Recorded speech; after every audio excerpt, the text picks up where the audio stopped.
가장 많은 분들이 삐아 커뮤니티에 남겨주신 주제인데요. 바로 GLP-1 비만 치료제의 부작용과 관련된 내용입니다.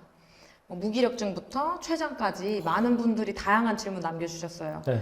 네, 선생님 이제 하나씩 좀 질문을 드리겠습니다. 그렇죠. 너무 부작용을 무서워요. 부작용을 직접 경험하시기 전에 네. 먼저 알고 예방할 수 있는 건 예방하고 진짜 이게 또 아주 괜찮은 증상인데 이걸 또 부작용으로 오해하고 또 이탈하는 경우도 되게 많아요. 네, 맞아요. 근데 무서워서 그냥. 네, 이것도 어떻게 보면은 굉장히 좀 좋게 대사적으로 계산할 수 있었던 기회를 본인이 돈도 다 썼는데 이렇게 좀 벗어나 버리는 거니까 이런 것도 좀 오해를 풀었으면 좋겠다 생각해요. 네. 좀 가벼운 부작용부터 네. 많이들 이제 두려워하셨던 큰 부작용까지 하나씩 질문을 드릴게요. 네네네. 일단 첫 번째는 이 질문도 진짜 많았어요. 변비가 너무 심해지셨대요. 변비.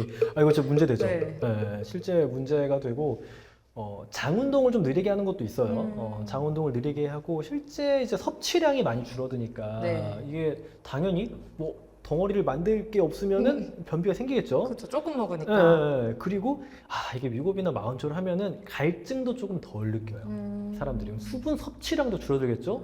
그러면 이게 더 나갈 게 없고. 그쵸, 원활하게 해주는 것도 없고 기름도 잘 안 먹잖아요. 근데 네. 이것도 약간 좀 원활하게 해주는데 그러니까 다 안 먹는단 말이에요. 그러니까 변비가 생기기가 굉장히 쉽죠. 그래서 저는 이제 위고비나 마운자로를 할 때 단백질도 꼭 챙겨 드시라고 하지만 저는 식이섬유를 챙겨 드시라고 해요. 변비 때문에라도. 네, 변비 때문에라도. 근데 여기에서 수용성과 불용성 같이 챙겨 드셔야 돼요. 이게 좀 어려운데 어렵다. 여기서 하면은 좀 이게 무슨 소리냐 이렇게 네. 하실 수가 있는데 그러니까 아주 쉽게는 그래서 잡곡밥 드시라고 해요, 제가. 하루에 25g 정도의 식이섬유량을 제가 챙기라고 하는데 생각보다 이게 25g이 되게 쉽지 많거든요. 않죠. 그래서 어떻게 먹으면 하루 25g 먹을 수 있냐 아주 편안하게 이야기 드리면은 제가 잡곡의 함량이 한 3 정도 되는 잡곡밥이에요. 네. 그리고 여기에다가 나물 반찬이 한 3개 정도가 있어요. 네. 한 종기로. 네, 이걸 다 먹어요. 그러면은 하루에 대략 20g 정도 먹을 수 있어요. 생각보다 많은 양이에요. 그런데 보통 우리나라 평균 얼마나 먹냐 보면은 한 15g.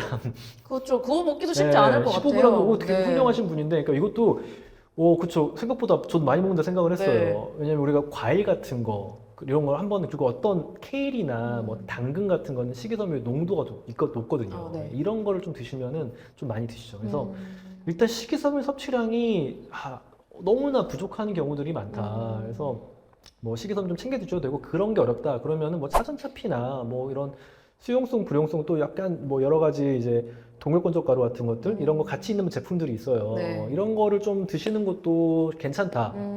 이렇게 좀 이야기를 드리고 식습관을 일단 조금 고쳐봐야겠네요. 그쵸. 뭐 물도 먹고 네. 식이섬유도 좀 잘 챙기고 네. 그렇게 해도 사실 좀 어려우면 뭐 병원 가서 변비약 같은 걸 처음 받는 게 도움이 되나요? 이 경우? 되죠. 근데 이 식이섬유랑 같이 반드시 해야 되는 게 물입니다. 물 많이 네. 먹어야 되고요. 물을 이제 좀 변비다 그러면은 하루에 필요량보다 좀 더 마시는 게 좋아요. 하루에 필요량이 우리 체중당 한 30에서 35, 그러니까 60kg이면 한 2리터는 먹어야 된다는 거예요. 네. 네. 근데 이게 식사에 포함된 수분 같이 한 거니까. 네. 근데 변비면 이것도 조금 더 드시는 게 좋아요. 뭐 한두 컵이라도 더. 그리고 병원에 가면 그럼 어떤 약을 쓰냐? 보통은 2가지 약제를 많이 써요. 네. 뭐냐면 첫 번째는 벌킹, 덩어리 만드는 거예요.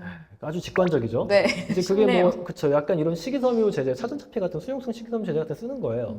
그래서 이게 근데 이것도 물 안 먹으면 효과가 없어요. 물 무조건 같이 먹어야 네, 돼요. 그러니까 물을 먹고 커지는 건데 뭐 치아시드 뭐 이런 것들 다 네. 물을 먹고 커져야 되는데 물이 안 들어오네. 안에 있는 수분 빨아들여봤자 이거 택도 없죠. 그래서 네. 안 되고 그래서 그런 벌킹 에이전트를 쓰고 두 번째는 산투성 하제를 써요.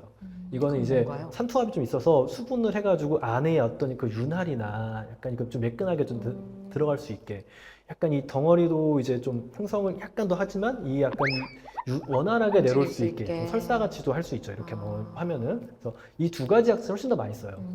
왜냐면 그 다음 약제, 좀 자극성 하제, 네. 듀콜락스 막 이런 것들 있거든요. 얘네는 반복해서 쓰면은 오히려 항문의 기능을 좀 떨어뜨릴 수가 있어서 절대 이건 반복해서 사용하면 안 돼요. 네, 진짜 한 번씩만.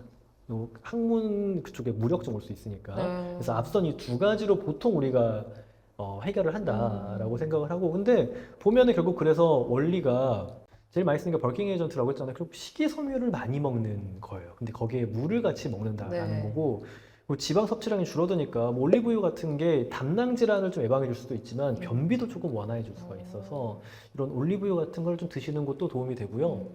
그리고 생각보다 장 운동 자체가 떨어져요. 네. 그래서 제가 뭐 식후에 자꾸 걸으세요 하는 게 장 운동을 좀 촉진시켜 주기 위함이에요.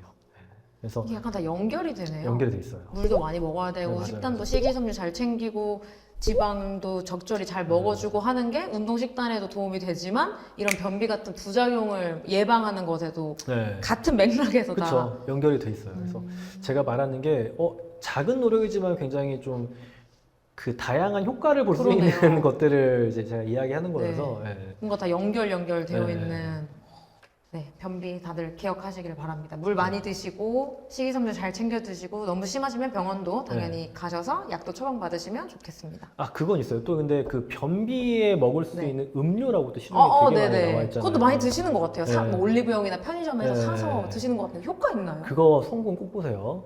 성분이요? 탄수화물 엄청 들어있는 경우들이 많아요. 그거 달죠? 달아요. 저도 네. 먹었어요, 사실. 네. 그래서 그 탄수화물 함량을 좀 보세요. 이게 당이랑 탄수화물 좀 달라요. 네. 그러니까 단순당이 아니어도 거기에 어떻게 복합 탄수화물 액상형으로 넣겠어요? 그건 당연히 완전 그러니까 길게 연결돼 있다 뿐이지 들어가는 순간 다 쪼개지는 거예요. 네. 아주 빠르게 혈당을 올리는 형태의 탄수화물 함량이 높고 되게 달다. 네. 그러면은 유급이나 마음대로 드실 때는 그러면은 혈당이 엄청 또 춤을 추겠죠? 네. 네, 그래서 그런 건 좀 피하는 게 좋다. 탄수화물 함량이 높은 거는.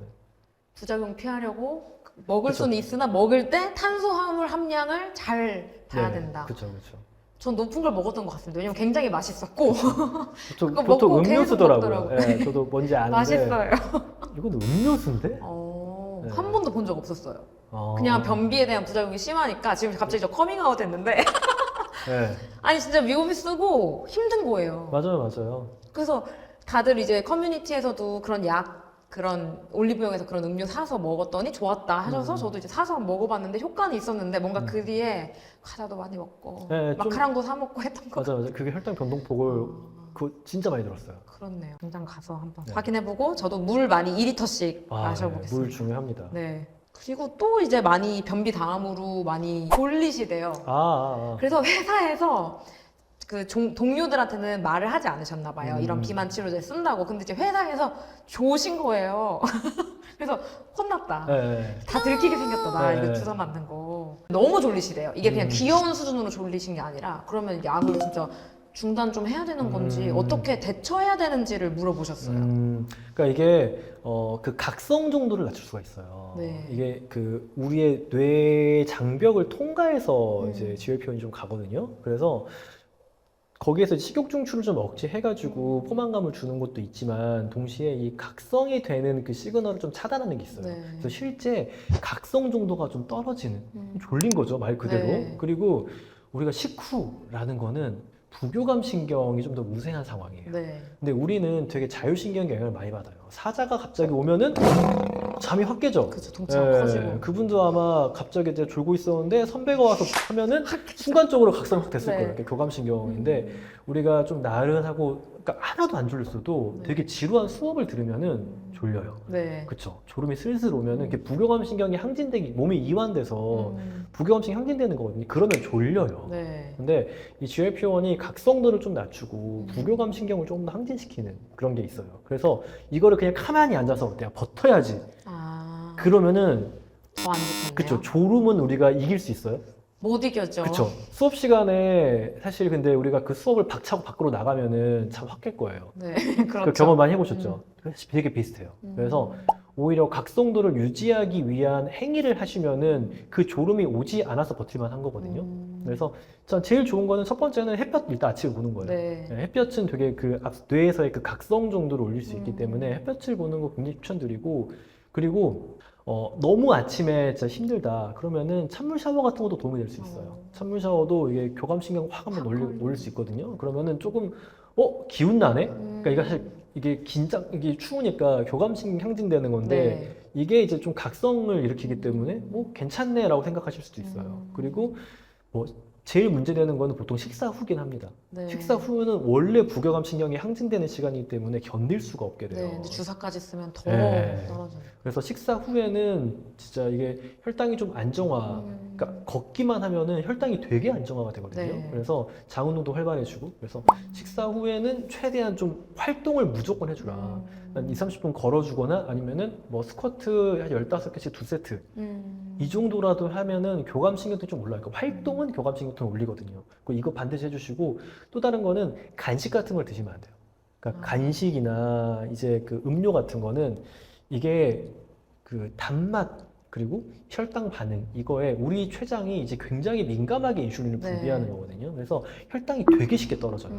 식사는 이렇게 단백질과 지방이 풍부하잖아요. 네. 이런 거 없이 단독으로 탄수화물이 혈당을 올리는 자극이 들어가면은 대부분 상대적으로 혈당이 더 떨어져요. 오히려 그건 저혈당 만드는 거예요. 그러니까 혈당 올리는 캔디야라고 드시면은 그건 저혈당 오는 캔디가 돼요. 네, 무슨 말인지 아시겠죠? 네네. 그래서 절대 위고비 마운드로 하시는 분들이 나 당 떨어지는 것 같아서 캔디 먹어야지.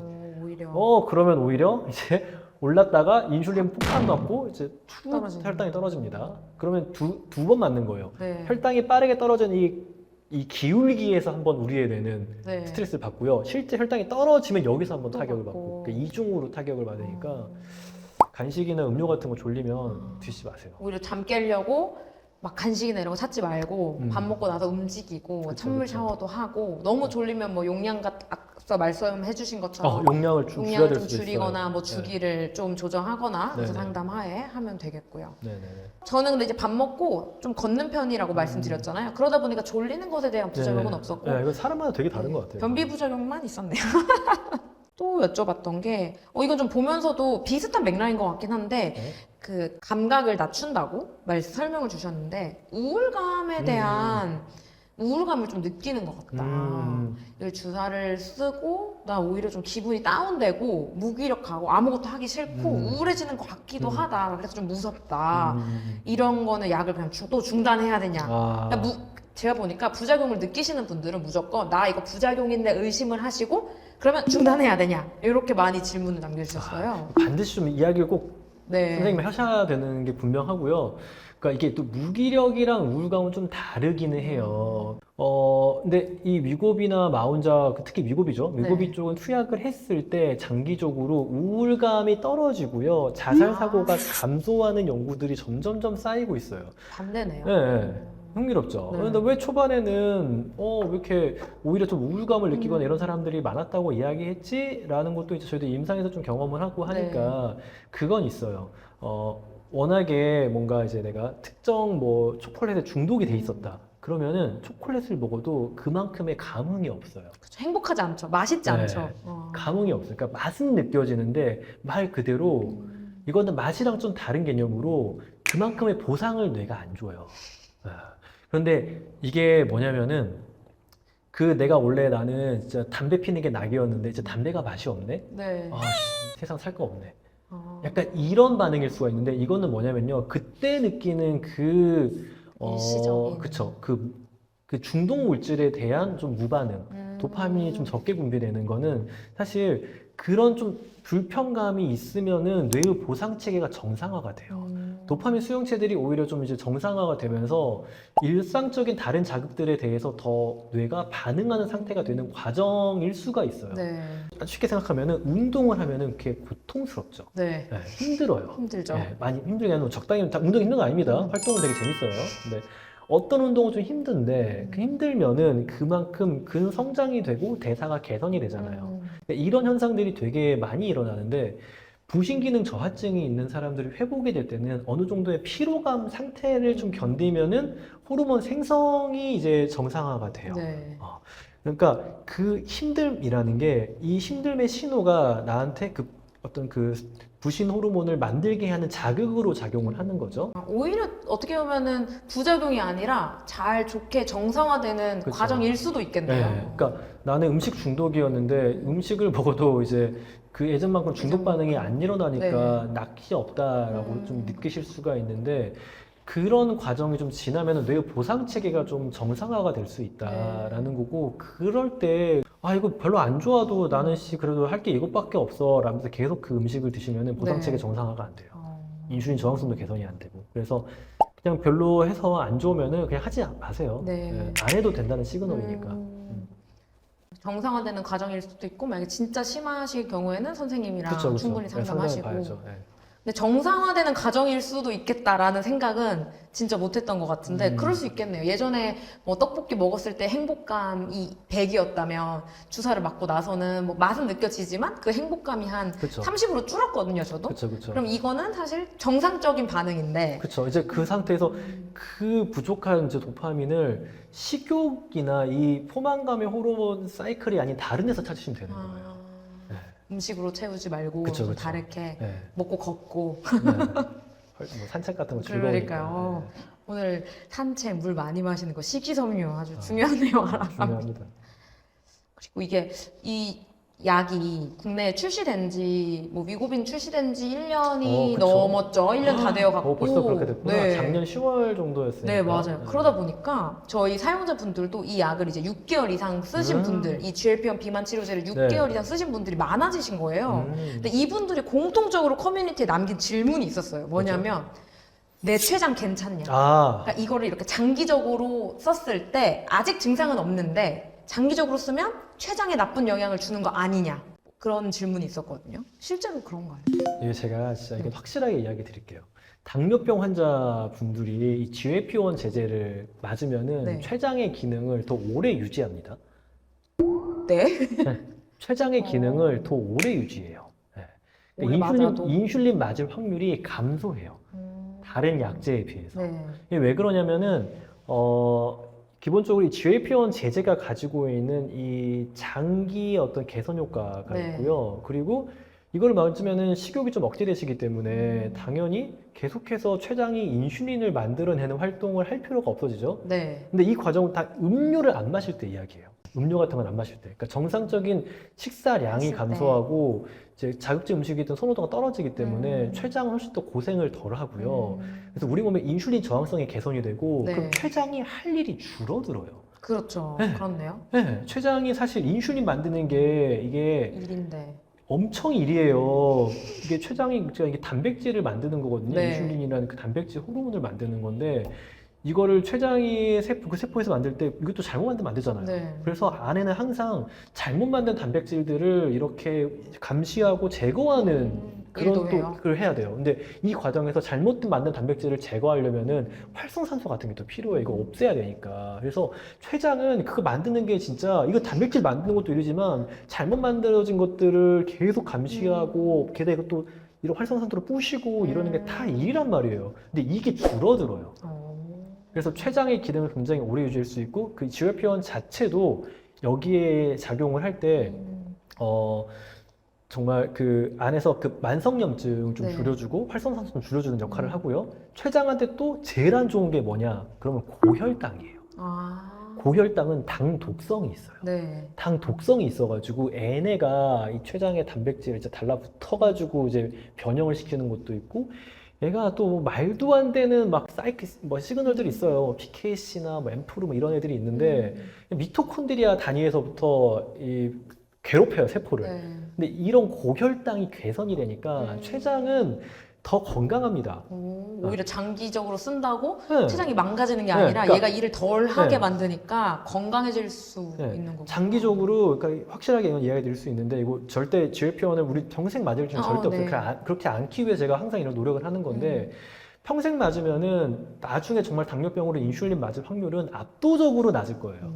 네, 그럼 완전 반대. 비교도 못하게 압도적으로 낮고요. 근데 그러면은 췌장암의 확률도 낮아질 수가 있어요. 제일 안 좋은 건 고혈당이에요.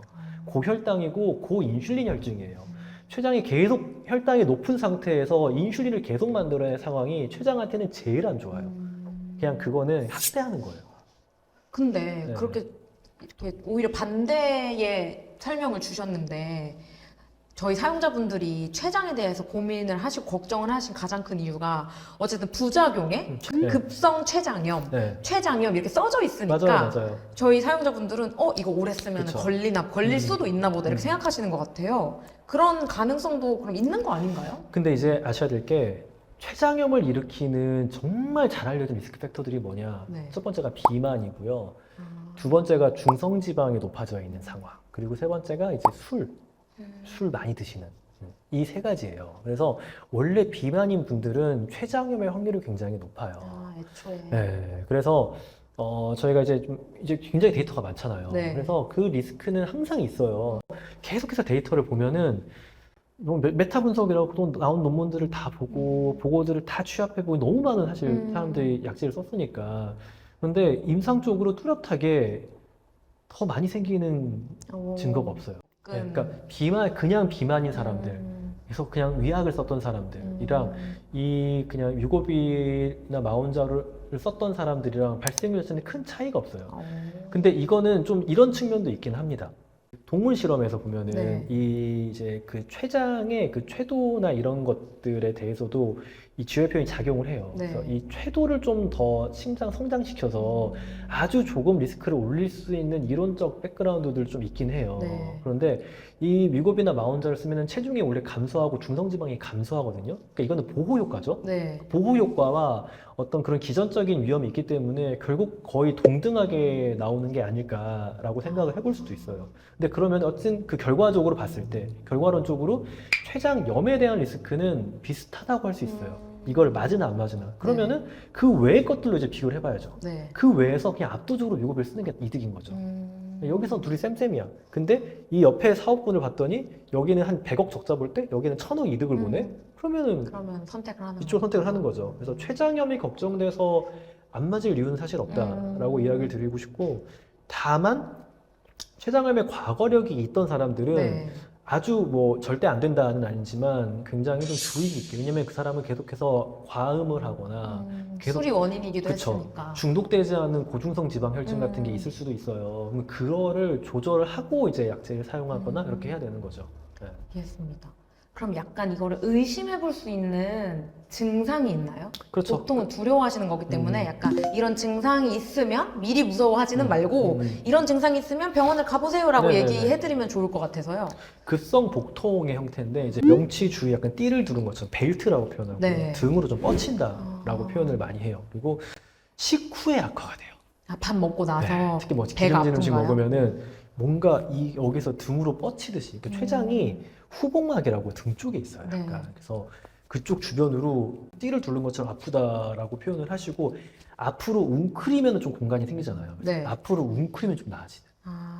네, 이런 통증이 발생한다. 있으면? 그러면은 병원 가보시면 되고요. 그런데 이것도 아셔야 돼요. 그냥 무증상으로 네. 췌장 효소가 조금 올라가 있는 상태가 있을 수도 있어요. 네, 이 얘기도 있었던 것 같아요. 검사해보니까 네. 나 좀 뭐 수치 올라가 있다고 중단하라고 병원에서 얘기 들었다. 그러니까 이거는 뭐 임상의 판단이 어. 들어가는 거긴 하지만 네. 가이드라인 상으로는 췌장 효소가 올라가 있는 것과 췌장염은 다른 거예요. 아, 그냥 그 올라갔다고 염은 췌장 아니고. 효소는 말한 대로 GLP-1이 이 췌장에 그 작용을 할 수 있기 때문에 효소가 네. 올라갈 수 있어요. 한 배, 한 2배 정도 네. 올라갈 수 있어요. 그런데 그럼 이렇게 올라갔을 때 실제로 이게 췌장염으로 가나? 또 이제 엄청 봤죠. 안 가요. 아, 이게 올라갔다고 무조건 췌장염인 거는 아니에요. 아닌 거군요. 그냥 효소가 조금 더 많이 나온 거죠. 그 보는 게 뭐냐면은 췌장에서 나오는 소화 효소를 보는 거예요. 그러니까 당연히 췌장염이 생기면 췌장이 파괴되거든요. 그럼 안에 있던 소화 효소가 엄청 나오겠죠. 네.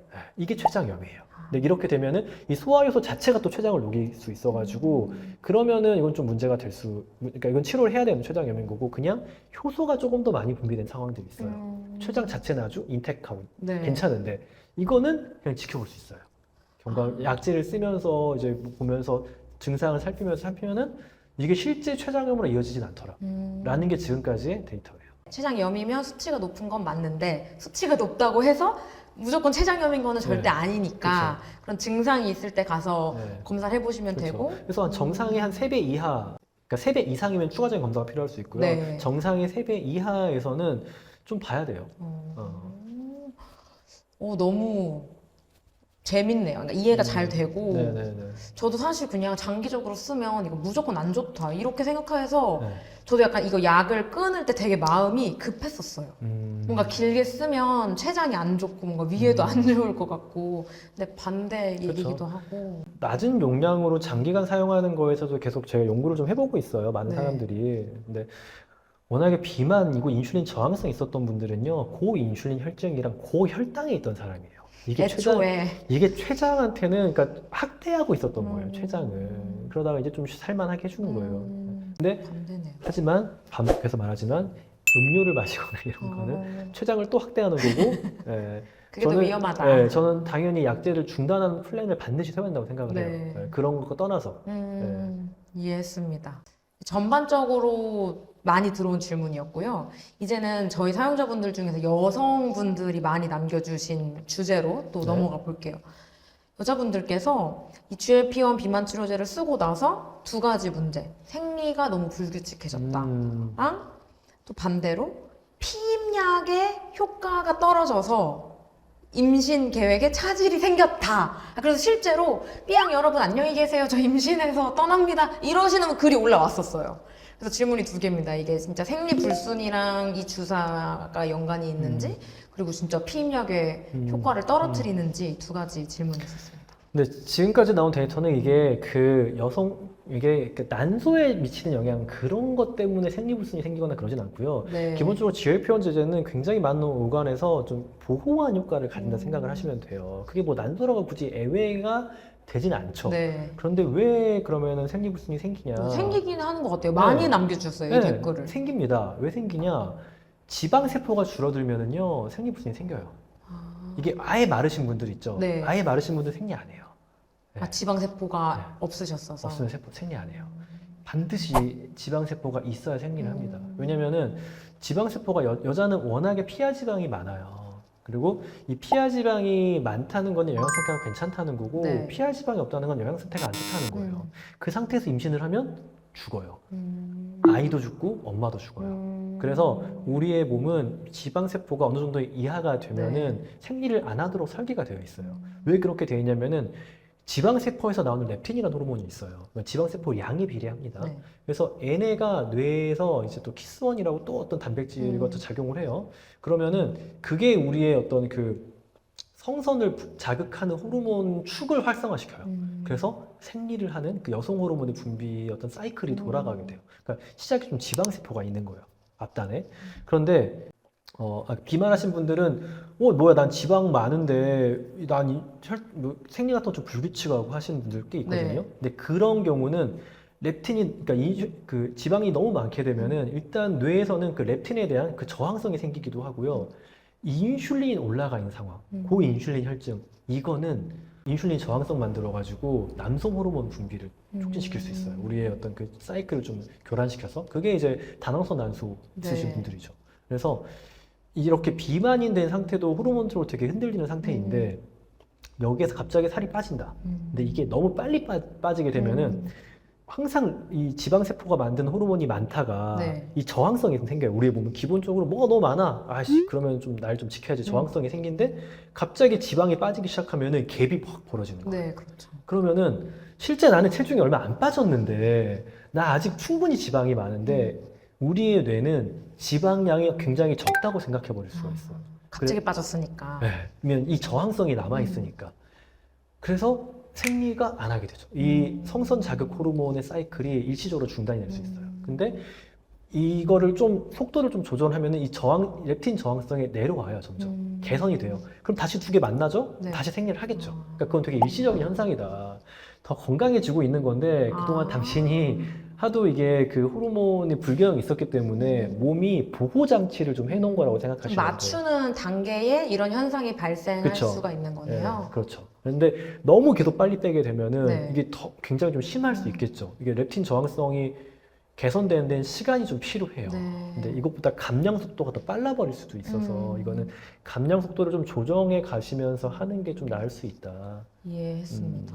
그런 게 있고 피임. 네. 이게 뭐 피임 약의 효과에 직접적으로 뭐 대사에 영향을 끼치는 건 아닌데 기본적으로 소화 흡수 과정이 느려져요.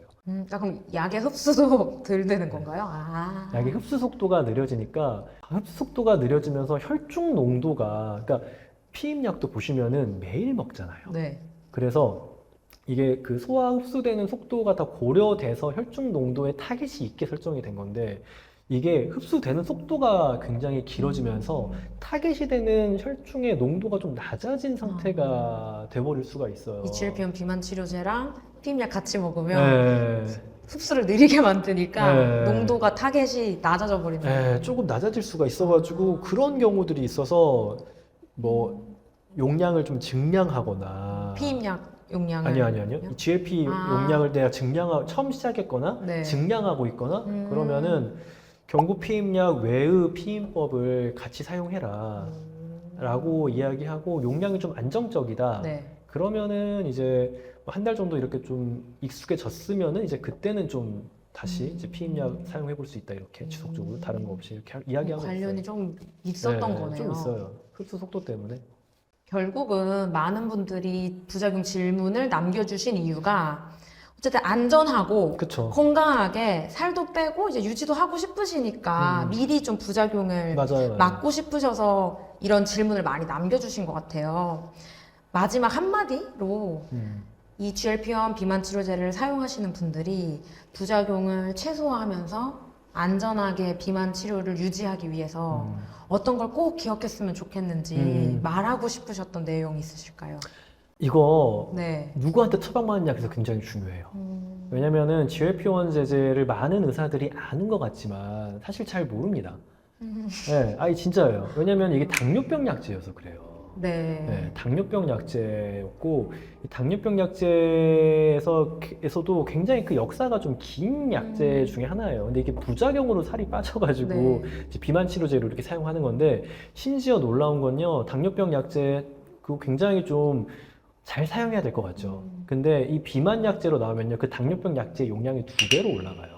비만 네, 약제가요. 그러니까 더 고용량으로 사실 쓰는 거예요. 네. 그래서 이거 잘못 쓰면은 굉장히 대사적으로 위험할 수도 있는 약이에요. 그런데 워낙에 효과가 좋고 잘 만들어진 어떤 그 약이라는 이제 이런 생각이 있어서 다 너무 쉽게 생각하는 게 분명히 있긴 해요.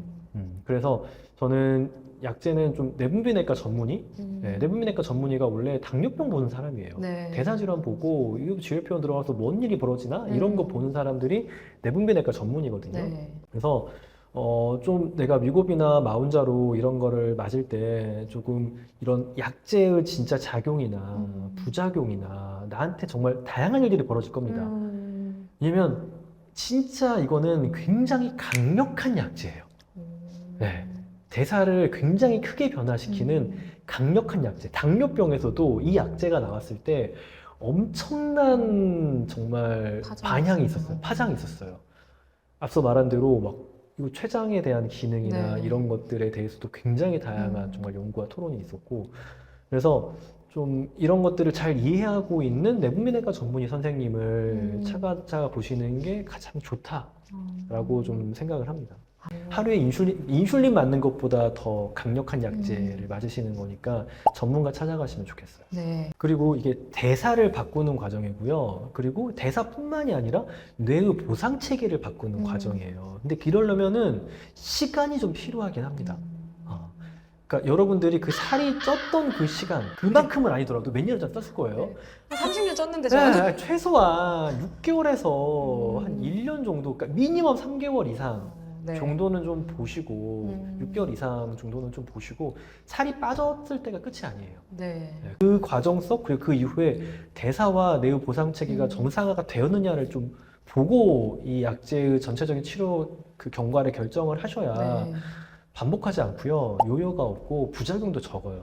너무 조급해하지 마시라. 좀 이렇게 네. 마라톤이라 생각하시자. 한 400m? 마라톤은 아니고? 400m. 네, 100m, 50m는 아니다.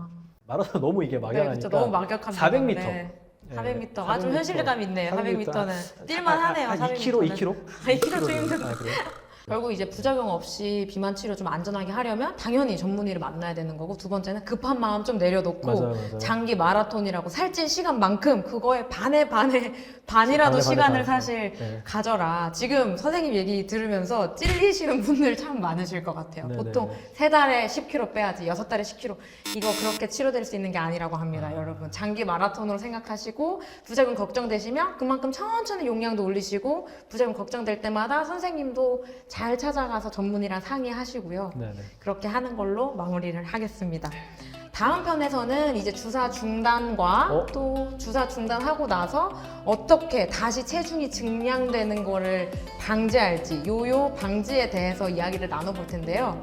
마지막 질문이고 마지막 주제입니다, 선생님. 그거 너무 중요해요. 중요한가요? 네. 마지막까지 끝까지 조금만 네. 더 힘을 내주시고요. 네네네. 저희는 다음 편에서 요요 관리와 함께 다시 찾아뵙겠습니다. 다음 편에 봐요. 다음 편에 봐요.